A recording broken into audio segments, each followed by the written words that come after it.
Today we are going to make pumpkin seeds. We've gutted the pumpkin out. We're going to go ahead and rinse them out with cold water.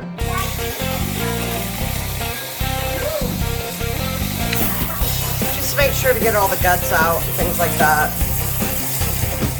Alright, now that we've rinsed the pumpkin seeds, I've melted some real butter.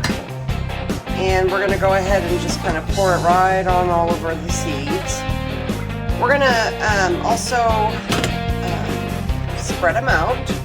Now we're going to go ahead and add some salt.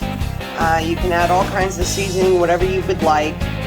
Today I just want salt. I want something salty.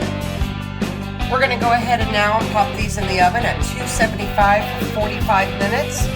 We're then going to go ahead and crank the heat up to 350 for an additional 8 minutes to have a nice crispy and flavorful. And then once these are done, I'm going to give some to the hamsters in the bird. So as we're carving the pumpkin, I'm going to go ahead and chop these pieces up and give them to the hamsters.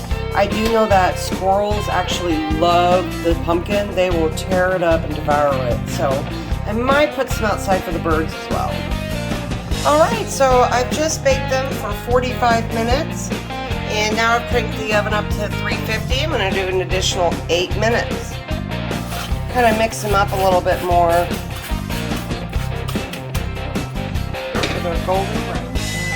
Alright, I'm going to shut the timer off, and that is the final result, and that's how you make pumpkin seeds. Bon appetit!